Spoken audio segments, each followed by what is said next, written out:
And, I'm not the partying type. You know what I mean? I ain't never been to a Diddy party. I ain't never really wanted to go. But I don't go to a lot of people's parties. That just ain't what I'm in it for.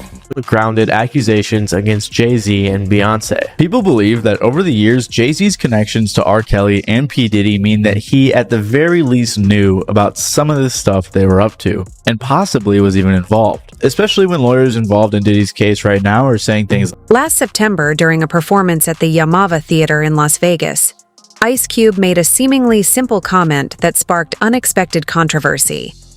While addressing the crowd, he firmly stated that neither he nor WC had ever attended one of Diddy's notorious freak-off parties. At first, it appeared to be just another celebrity distancing themselves from scandal. However, by publicly denying any connection to the leaked party footage, Ice Cube subtly redirected suspicion toward Jay-Z, Beyoncé's longtime manager. The moment quickly went viral. Fans applauded as Cube declared, "Almost 40 years rocking. The mic, and I'm going to tell you right now, me and WC ain't never been to a Diddy party. You don't have to worry about us on those tapes." What seemed like casual stage banter ignited a storm online. Social media erupted with praise for Cube, with many commending him for keeping the West Coast's image untarnished. And I'm gonna tell you right now, me and WC ain't never been to a Diddy party, motherfucker. Thank God. You ain't gotta worry about us on them motherfucking tapes. Now You're hearing Diddy everywhere. Okay. Yeah. So, did you ever have any kind of run-in with Diddy? Did you ever do anything with Diddy? Any projects you worked out with him? He produced a few records, or had his producers do a few records on my War and Peace album, the Peace Disc. Yeah. How was he to work with? It was cool. He, gave us great music. We flew out to New York, and I was mainly in the studio with the producer. He had a stable of producers, so I was in the studio with his stable of producers, and I think we did some great music.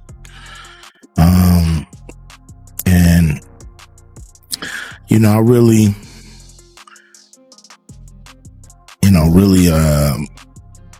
kind of, lost contact with him and really stopped, dealing with Puffy around 94. Even that ghostwriting stuff, right? No, I don't. I think that's messed up the game. Yeah. Especially you got. So let's go back to artists bragging on the plaques and shit they got, and they didn't even write. You bragging on record by committee. Oh shit! It's just real. Like that's why the game is twisted. Imagine you found out Jay-Z never wrote his. Like you would look at him so different. You look at everybody different when you find out they don't write this shit. Yeah, in hip hop, it's like you're an MC or you're a vocalist. But the real shock came not from what Ice Cube said, but from what he left unsaid. If he and WC were never present, someone else had to be. That unspoken implication pointed directly at Jay-Z. By drawing that boundary, Cube inadvertently triggered a broader inquiry into who actually curated the guest lists at Diddy's exclusive events. Prosecutors have since alleged that these all-white parties were far more than extravagant social affairs. According to new claims, the gatherings involved orchestrated sex performances, coercion, hidden recordings, and even human trafficking. The now infamous tapes, they argue, weren't just wild party mementos, they were calculated instruments of blackmail and control. It's his stuff around Jay-Z right now, which is clearly damaging to him. Yeah, and I think there's like a famous quote from someone who was acquitted, and he said, all right, where do I go to get my reputation back? Right. I mean, social media was a light. Beyonce's next. Jay-Z's next. All the people in Inner Circle is next. Yeah, and the problem is there are just so many pictures of the two of them partying together, and it clearly was at a lot of Diddy parties. From P. Diddy's notorious white parties over the years are starting to resurface. Here's one in the year 2000 with his then girlfriend, Jennifer Lopez, And the Daily Mail just dropped an article that includes a video of P. Diddy on a balcony talking to his guests. He says, quote, "Kids have an hour left, then this thing turns into something that when you get older, this is something y'all gonna want to come to. So let's just start to get our groove on, put the kids away, it's all good." He started throwing these parties back in 1998, and the last official party took place in Los Angeles in 2009. They were attended by a ton of A-listers, including Leonardo DiCaprio, Mariah Carey, Tommy Lee, and the Daily Mail included other photos as well that are probably too inappropriate for TikTok, so I'm not including them. I am wildly shook at this. You're gonna want to hear this. One of Diddy's accusers, Adria English, alleged to Lionel B on YouTube that one of the people she was trafficked to at the hands of Diddy was someone very high profile and even royalty. What do you guys think? Who were some of those major celebrities that Diddy actually trafficked you to? Jacob the jeweler. Hey, Jacob. The others are from European countries and of a royalty. Very royal. Very royal. Like princes, that type of thing? Definitely a prince. Whoa. The opposite of being smooth. If you have smooth arms as opposed to...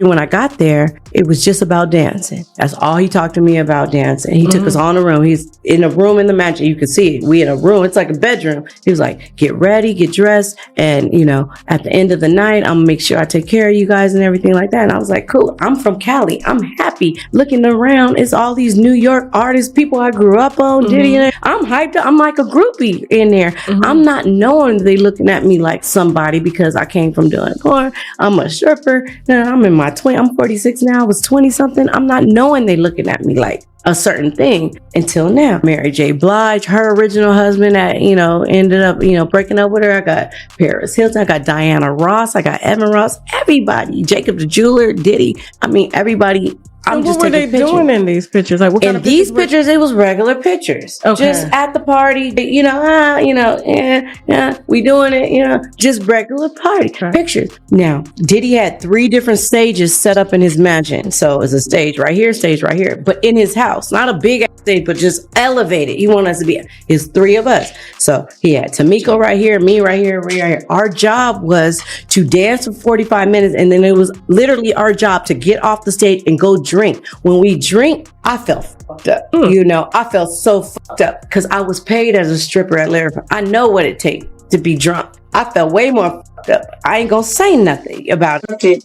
To only drink from certain liquor bottles. Girls don't drink the guy champagne. Girls don't drink the boy champagne. And all the champagne was laced with ketamine, like horse tranquilizer, ecstasy. That's not allegedly. We were all doped up. And to this day, I believe we all, and I know I do, have a chemical imbalance. Like whenever I drink anything, it could be 1 glass of wine, all of a sudden I'm a stripper, I'm a P-star, like my mind, I just black out and I'm that. I'm She Diddy. Oh, wow. You know, Orlando Brown running around like I'm Puff. He not really act like it to everybody else. Everybody looking like he want attention, like he wilding, like, but it's something about when he you that he stood over you, like infusing himself into you while you laid there unconscious. And it's like it became a part of you because after a certain amount, they started calling me. She was only 11 years old when she was kidnapped and drugged with jelly beans and flown on a private jet to New York. In that picture, and with the girl on Diddy's lap with the D&G sweater, that's her. She's 11 years old in that picture. They put those clothes on her. They did her makeup. One of the most startling developments in the case is a lawsuit filed by former dancer Adria Sherry English. In her court filing, English recounts how Sean Combs initially hired her in 2004 for what appeared to be legitimate dance gigs, paying just a few $100s per event. But by the time she attended her 3rd party, she claims, everything took a dark and disturbing turn. The audacity of me thinking I could just come in some little go-go shorts and a bikini top to somebody's exclusive white party with all kind of millionaires and I'm a guest of who? But I'm their guest, and I'm gonna just show up like that, not a nice, elegant gown or nothing. I'm gonna just show up all hoochie mama. No, I was on his event staff, but that's how they got away with putting me in there without trying to give me no employee credit. Right. And then I found out later, another reason why they put me in the Vibe magazine, and so all the guys who wanted extras would know who to look for at the parties and to laugh at me because they took advantage of me after they drugged me and I was unconscious. The Fed said, well, allegedly, I'm not gonna say, someone said that when they did the raid, I'm on them tapes and there's multiple A-list celebrities running a train on me, including certain people. As Jay became more involved in Beyoncé's career, an insider told Celeb that Beyoncé's dad was pushed to the side. The insider added, "There's no bigger controller than Jay. Beyoncé is great, but she'd be a little lower on the totem pole if it weren't for hooking up with Jay." The insider said Beyoncé went from being under the control of her dad to being under the control of her husband. And as much as she wanted to make her own decisions, there was always a man around pulling her strings. Beyoncé severed ties with her dad and fired him as her manager in 2011 amid accusations of theft. She now has her own management company called Parkwood Entertainment. Beyoncé said she had been through it all in terms of betrayals and heartbreaks. She wrote, "I have had disappointments in business partnerships as well as personal ones, and they all left me feeling neglected, lost, and vulnerable." In another essay, she wrote how coming from a lineage of broken male-female relationships, abuse of power and mistrust affected her. Many people hoped Beyoncé would break free from the generational curse that appeared to be wreaking havoc in her life. But instead, she and Jay welcomed twins in 2017. And if you watched our Jessica Biel and Justin Timberlake video, then you've already heard the term Band-Aid baby, which is a term that's used to describe a child that's conceived in order to help a couple's failing relationship. Were the twins Band-Aid babies? We're unsure. The story becomes even more concrete with visual evidence. A resurfaced paparazzi photo from South Beach in the summer of 2003 shows Jay-Z seated at a VIP table alongside Diddy, Russell Simmons, Andre Harrell, and others. Clad in a dark suit, he leans in with focused attention on the scene unfolding around him. A lesser-known snapshot from August 2004 places Beyoncé at the same venue, positioned near the stage, her eyes fixed on the security detail. Her presence isn't disputed. An invoice confirms her appearance, and booking records verify that Jay-Z, acting as her manager at the time, approved the engagement. Y'all, yeah, and it's different than when it was 2016. You know, the game has been elevated. As we can tell, there's no expense being spared. We had a black billionaire. Wait, so hold on. Why is there chatter about Jay-Z being in the same club as Diddy? Allegedly, it's because of his interest in young girls. So rumor has it that Jay-Z exploits young women in the industry, young enough to be his own daughter. Now, if you've been following Jay-Z closely, you'll know that he's far from the wholesome family man he portrays himself to be. So Jay-Z has been under scrutiny for quite some time. Do you guys remember when he was romantically involved with Foxy Brown? Yeah, she was just 15 years old and he was 27. That raised more than a few eyebrows. But wait, there's more. Jay-Z maintains close friendships with Diddy, Russell Simmons, and R. Kelly, each of whom has faced allegations related to their relationships with underage girls. Now, with fresh evidence coming to light, it won't be long before Jay-Z has to address these shady connections to Diddy. You want to know why there is no vindication for me? Because for 4 years, I've been screaming, not just Diddy, but Diddy and Jay-Z are monsters. And the victim-making machine kept going on. Jay-Z has been notable by his silence since these charges were brought against Diddy. Why do you think that is? Because that's what he does. He starts little fires everywhere. Forces everyone involved to go and carry water while he sneaks away without a response. That changes now, Sean. You must respond. You have no choice. Harvey Weinstein, Jeffrey Epstein, Robert Kelly, Sean Combs have one person in common professionally. This is my boss, my old boss, and my good friend Andre Harrell. This is Russell Simmons. You know, this is like, I came under his wing, trying to follow in his footsteps for years. They taught me so much. I feel everybody needs somebody to teach them, but you also got to be humble enough and willing to learn. His learned behavior from the people that mentored him. He learned from Andre Harrell. He learned from Russell Simmons. He learned from Clyde. So when Ice Cube insists he never showed up to those parties, he's doing more than clearing his name. He's spotlighting just how involved Jay-Z truly was. As Beyoncé's manager, Jay-Z didn't just approve her attendance, he orchestrated it.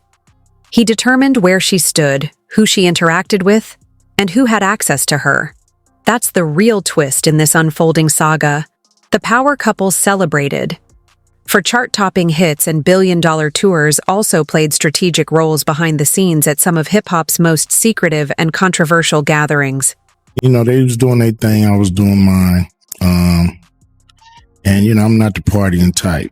You know what I mean? I ain't never been to a Diddy party. I ain't never really wanted to go. But I don't go to a lot of people parties. That just ain't what I'm in it for.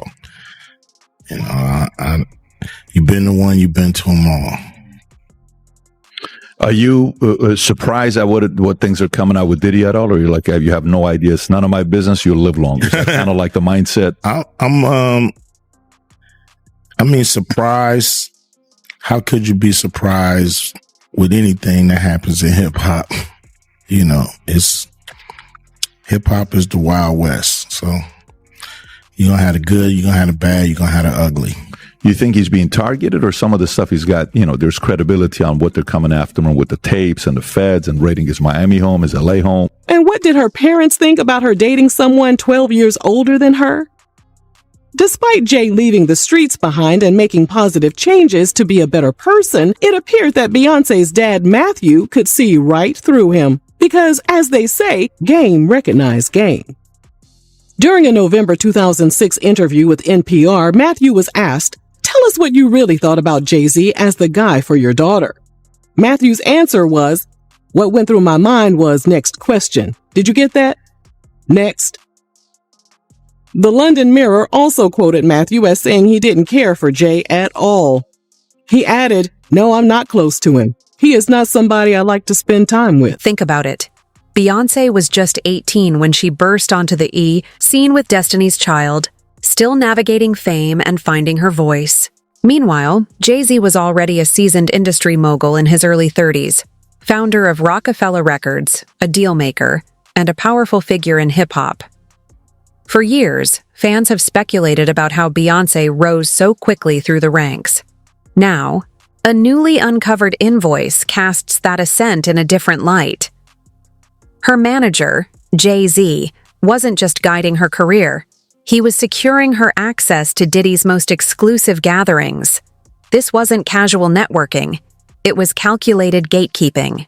In the year 2000, Jay-Z and Beyoncé began dating in 2001, when Beyoncé was 19 and Jay-Z was 31, which was already a little strange right off the bat. Regardless, both of them were already fairly successful as artists. Jay-Z had multiple successful albums out, had hit the Billboard charts a few times, and had also worked with artists like Mariah Carey, Biggie, and Kanye. He also created his record label Rockefeller Records. Around the same time, Beyoncé was coming up with Destiny's Child, and they also had their fair share of chart-topping hits. And despite the crazy amount of success that they already had, as I'm sure most of you guys know, they went on to become some of the biggest artists ever. With Jay-Z becoming a huge music mogul aside from his personal success as an artist, Jay-Z's been called the greatest rapper of all time by multiple publications, and Beyoncé has been named one of the greatest vocalists and entertainers of all time as well. So these two were destined to become a power couple, and that's exactly what they became. The two have collaborated on multiple songs over the years, which helped both of their careers. Jay-Z has released iconic albums like The Blueprint Blueprint and 444. Some of their imagery in their music videos has also garnered some attention. For example, in the music video for Jay-Z's song On to the Next One, there's imagery like crucifixes and skulls that resemble Baphomet, which many people think is referencing the Illuminati or Jay-Z selling a soul to the devil. And Beyonce has also been suspected of this stuff for similar reasons. For example, some people believe that playing her song Single Ladies backwards reveals a bunch of meanings like the world will bow to me, people's tears will fall. I mean, some of the comments on this video just go to show how many crazy things people were thinking. And I'm going to interject my opinion here real quick. When you play a song backwards and someone tells you what to hear, you're probably going to hear that thing. That's just how your brain works, and it's kind of like the whole Yanny and Laurel thing. So that's not good evidence at all. Regardless, for this and her other imagery, people thought she too was in the Illuminati. On top of all of that stuff, a lot of people point to this clip of Kanye calling out Jay-Z, asking Jay not to kill him, and instead asking Jay to call. I've been sent here to give y'all my truth, even at the risk of my own life, even at the risk of my own success, my own career. I've been sent here to give y'all the truth. Jay-Z called me, bro. You still ain't called me. Jay-Z called me. Hey, bro. Jay-Z, I know you got killers. Please don't send them at my head. People have been making much more serious and somewhat grounded accusations against Jay-Z and Beyoncé. People believe that over the years, Jay-Z's connections to R. Kelly and P. Diddy mean that he at the very least knew about some of the stuff they were up to, and possibly was even involved, especially when lawyers involved in Diddy's case right now are saying things like this. The day will come when we will name names other than Sean Combs, and there's a lot of names. It's a long list already. And of course, I already know who some of these individuals are, but because of the nature of this case, we're going to make damn sure that we're right before we do that. But the names that we're going to name, assuming that our investigators confirm and corroborate what we've been told, are names